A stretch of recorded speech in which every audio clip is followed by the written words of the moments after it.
Picture this. You had one of the worst days in your life and you want to do something to make your mind feel better. You walk into an arcade and immediately get blasted by this amazing tune. I don't have to explain what's next. Daytona USA is such a phenomenal game. Not only it's one of the most satisfying games when you master it, you can also gain so much fun from the gameplay itself, and who can forget the greatest soundtrack in the history of the universe. All of this formula combined to make for an awesome experience that everyone will always recognize. But because it's a popular game, that means some other companies will try to ride on the success. It's been that way since the dawn of gaming. One company make a fantastic game and everyone else try to copy him like crazy.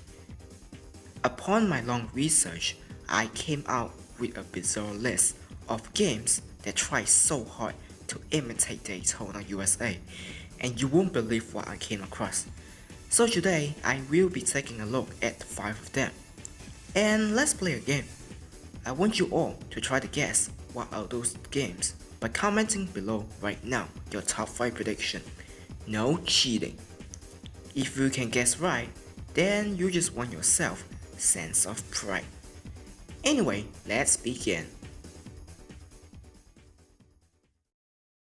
First up is Burning Road, or as what the game would like to say, Burning Road! Released on September 30th, 1996 for the original PlayStation, developed by Toga. No, not that Toga. From the title screen, you can somewhat guess that this is a direct clone to Daytona, and you may or may not heard of this game being mentioned previously. As we continue on, you can choose one out of the 3 tracks and 4 cars, and off you go for the race itself. The thing I immediately noticed is the controls, in which feels pretty loose unlike Daytona. The latter lets you control your car to the maximum with a complete sense of grip. Here, you just feel like driving on ice. Your car will become wobbly should you decide to not take any precautionary measure, and the result is just your car drifting around the road, which is what the game wants you to do. Yes, I understand that, but relying too much on it will end up causing your car to do a 360, much like Daytona, which happened too many times. It's like the game is actively trying to say, "Hey, don't turn me like that, I'm not a drift car, you f***ing idiot." It takes some time to get used to, especially coming straight from Daytona. But still, I wish it could be better as all cars handle the same, even though there appears to be some difference in stats. Speaking of drifting, I'm heading into the second problem, which is the physics. It is apparent when you are drifting around a corner, if you touch any of the walls, the car momentum almost comes to a halt. Well, not as bad as Racing Lagoon, but still, if you want to win, then you do not want to touch the wall. And you know what else I find out? Cheese! Lots of cheese. Oh boy, those twisty corners, I wish I am good enough to navigate them. But what if I tell you that you can cheese on them? Hehe. Here's how you do it. By putting your car on a parallel angle towards the wall, your car then bounces off, and at the same time, you maintain your speed. I'm not making this up. If it works perfectly on every tracks. Bounce off each walls and then watch as you pull away from the rivals. It works flawlessly. All you had to do is just bounce on those walls and voila, you already won. It's like the game is actively telling you to cheat all the way to the end. But hey, they added it to the game, so don't blame me for exploiting it. Hashtag cheese is great. There are 3 tracks in the game, just like Daytona. Beginner, where you drive through an oval in a forest filled with trees and vibrant colors. Advance, where you traverse through the mountain, which feels very weird. At the beginning, you start as a village, but then you head to the rocky mountain and eventually climbing the snowy terrain, all in under 15 seconds. The sky turns snowy just like that before heading back into the village like nothing ever happened. See? Climate change is real even back in 1996. And Expert, where you drive through a dark alleyway with some rain and thunderstorm on the track, and that's about it. There's nothing that stands out. You won't get reminded of anything when you play the game. Each turn feels like copy-paste of one another and does not feel rewarding when you get the hang of it. In Daytona, beginner have turn 3 and 4 where you have to drift. Advanced, the iconic triple drifting section, and Expert, with this hard left turn on the end of the track. In Burning Road, there's none of that. I can also say the same with the soundtrack. Despite using rock and roll for the tracks and enjoy them, it pales in comparison to Daytona. I spent like 2 hours playing this game, but upon turning it off, I can only remember the music from beginner. I knew they tried their best, but I don't quite enjoy it. Other than practice, there's also championship, where you race on 3 tracks and then another 3 in reverse. And what did you get for winning? Oh, what do I win? Nothing! Now get out! There's also multiplayer, but with a twist. Remember those days where you have to bring 2 PlayStation 1 and then 2 TV? Well, you have to do it here. Oh boy, I can't wait for my friends to play Burning Road. Oh wait, I don't have friends. Jokes aside, while multiplayer is fun if you went the extra mile, comparing to Daytona will be just day and night. Overall, a really fun Daytona USA clone for the PS1, and I really enjoy it.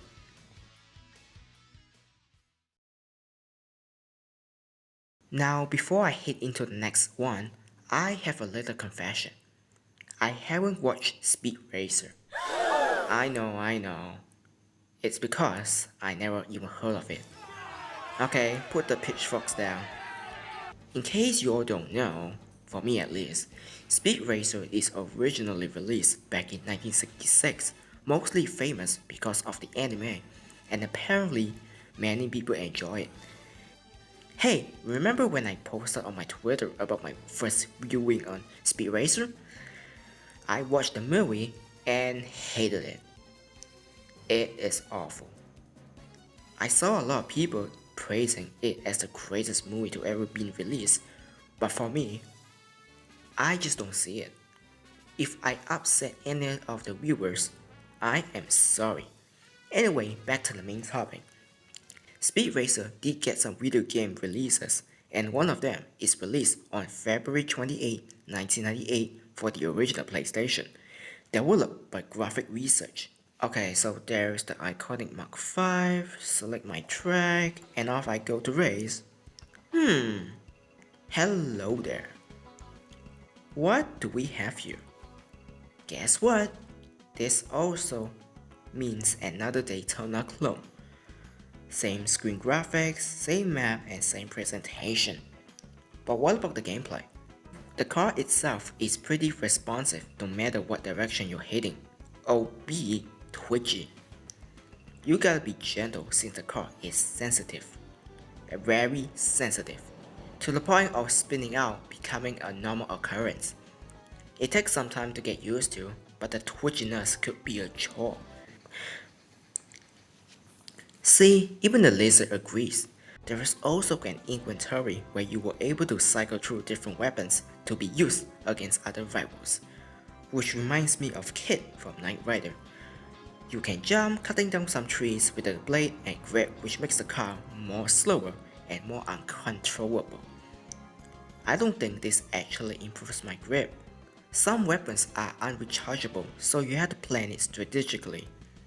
Objectives still remain the same: pick a track, race your rival, win a race, pick a track, race your rival, win a race, pick a track, race your rival, win a race. You can select different cars by completing the game multiple times, but because the AI is pretty easy, even on the hardest difficulty, you will be racing in the lead all the time and gets bored and wish the race ended quickly.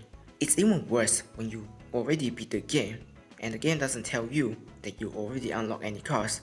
So you could be just playing the game for 30 minutes straight and still had no idea if you ever accomplished anything in your life. Apart from cars, nothing else are unlocked, so the longevity is non-existent. That's all I gotta say with the game. It's fun playing for 10 minutes, but nothing else in the game to keep you coming back. Not like Burning Road. Perhaps I have to spend more time with Speed Racer itself to understand more about the game.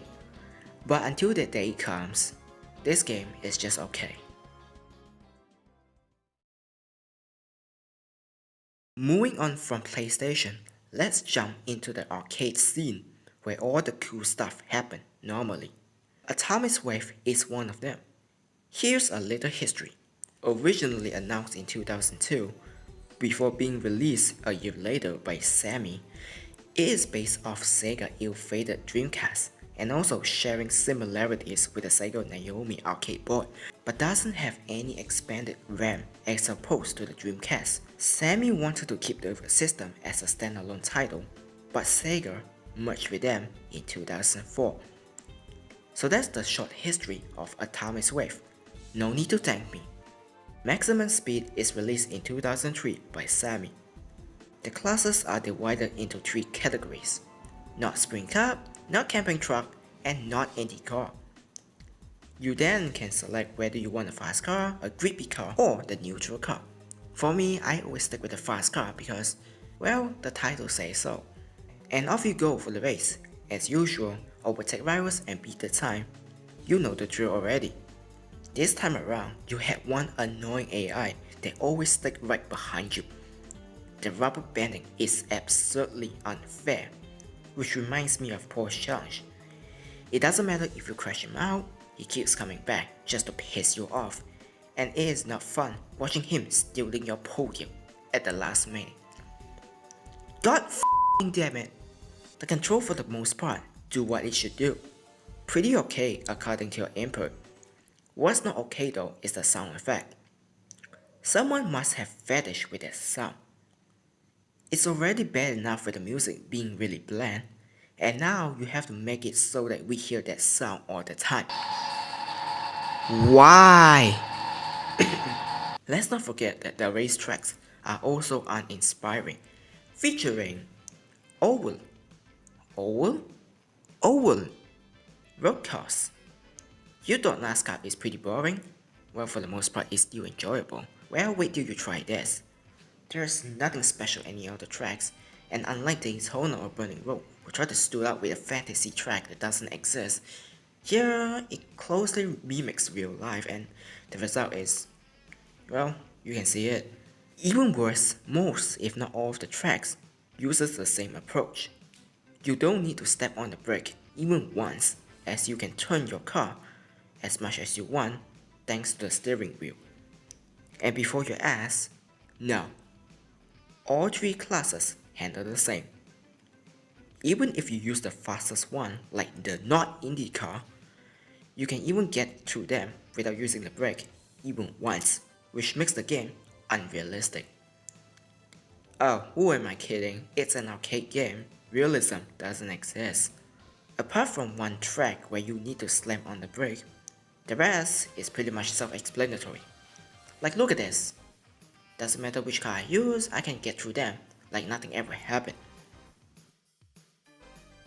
It's like the developer added a drifting mechanic, but the tracks they made aren't good enough, so they scrapped the idea and left the braking mechanic there. What, maximum speed? I see what you did there. And that's all I gotta say about Maximum Speed. A mediocre Daytona USA clone that doesn't have anything special to rival other games that I mentioned earlier. Alright, we are done with the arcade stuff. Moving on to the 4th game, we're gonna take another leap into the next generation of gaming device. At this point, handheld is becoming a popular thing. 3DS, PS Vita, and the eventual Switch. But then comes this thing right here. The dreaded mobile gaming. Full of trash here and there, and frankly, only 5% of the games are actually good. Other than that, you will always find a heap of garbage that makes you question if the industry is gonna die on the hand of this trend. Up to this point, if you want to play Daytona USA on your phone, you have to rely on emulation for the subpar console ports. But here's where I found the next clone.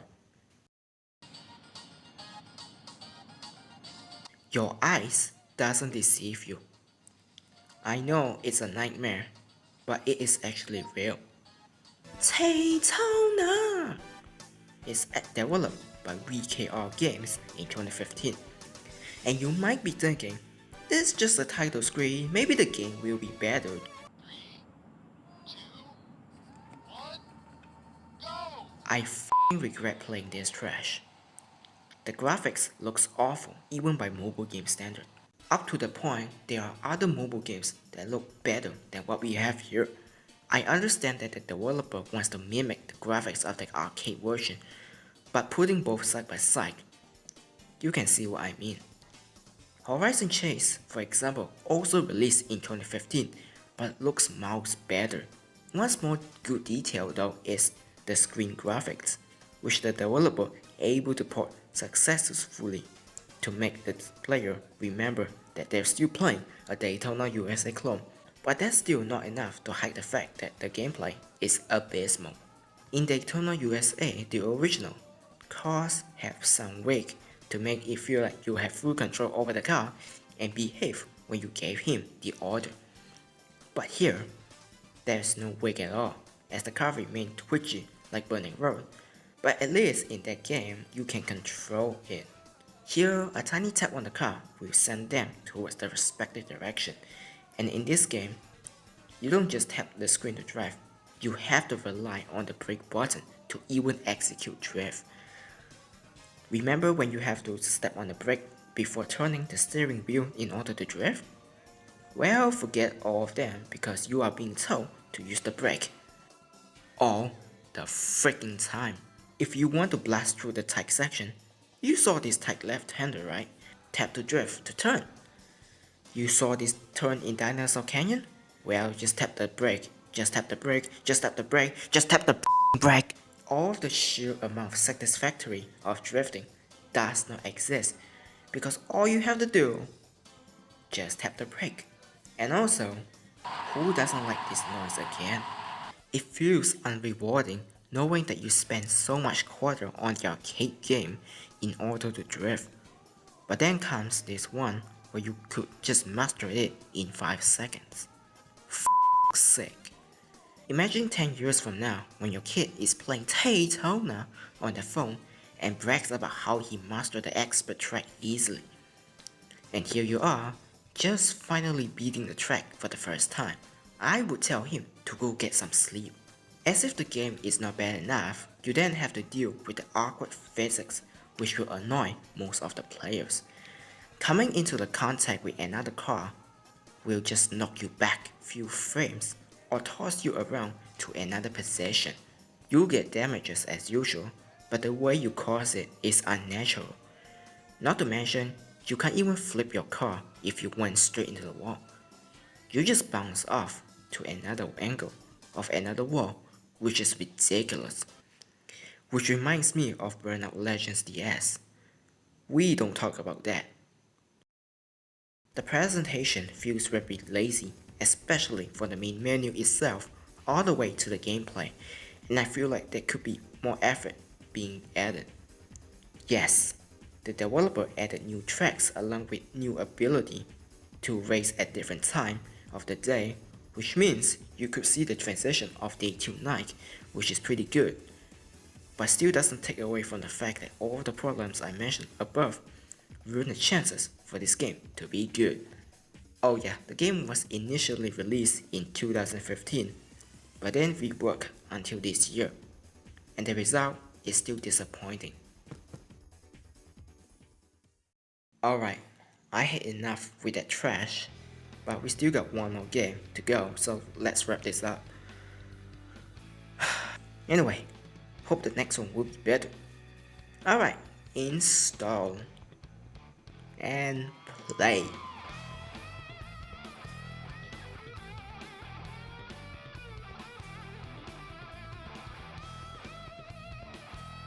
This is f***ing awesome. I can't believe it, but this game right here is so f***ing good. Maximum Velocity Daytona XL is developed and published by Lockstock Games, released in 2015. Don't get distracted by the poor presentation though, because what's up ahead is awesome. As soon as you start the race, you can already feel the adrenaline flowing through your blood as the gameplay remains faithful to the source material. Speeding down the long straightaway? Check. Drifting around each turns? Double check. Both of which, when combined together, form a long-lasting experience, similar to Daytona itself. And with the controls itself still aging like a fine wine, you can bet the game itself is an exciting ride. Hehe. The developer know what they were doing with this game, and they end up giving it 100% on their commitment. 3 cars have different learning curve, ranging from the easiest one, where you can drift easily, to the medium with a slightly harder attempt to drift,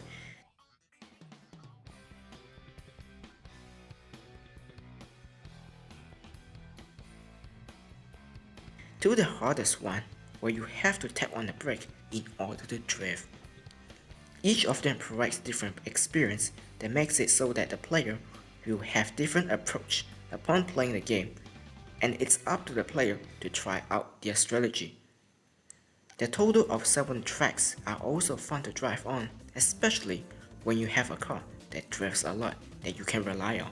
From your usual speedway to canyon to the metropolis, each of them are based off Sega famous arcade racer, and racing on them while getting reminder of their origins just puts a smile on my face. The tracks surrounding and atmosphere makes me appreciate this game to the fullest, and I gotta give credit to Lockstock for nailing the experience. You got your arcade mode where you can pick your car, track and career, which is basically championship from Burning Road, where you race through each courses, but unfortunately, you don't unlock anything new. But at the end of the day, the game itself is very fun to play no matter how long you touch it, and makes it feel like you're playing Daytona USA on mobile. You know what? This is a spiritual successor to Daytona USA, and it can be addicting to put down. I highly recommend this game if you love Daytona USA. Oh wait, you can't.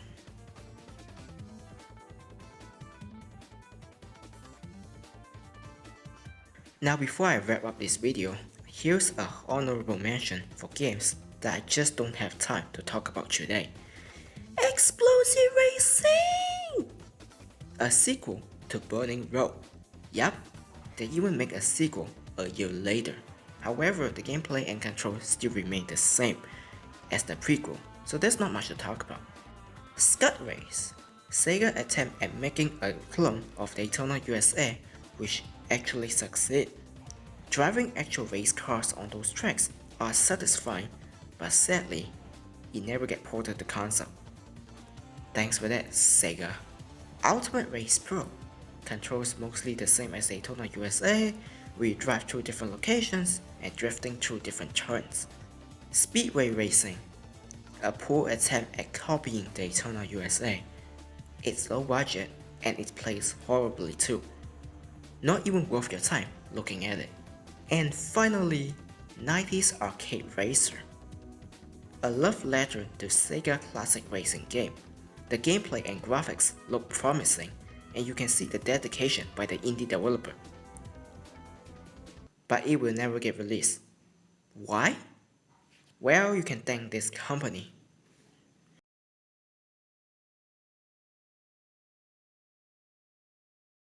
So that's all the clones I talk about in this video.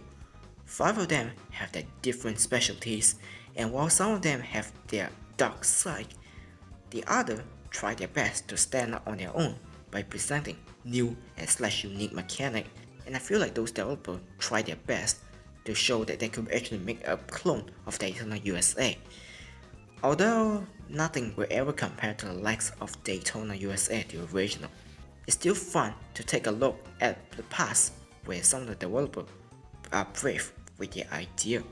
It reminds me of a time where gaming used to be creative, where developers were able to come up with some of the most bizarre ideas, and whether or not it's success or fail, it still leaves a mark for many people to remember for many years to come.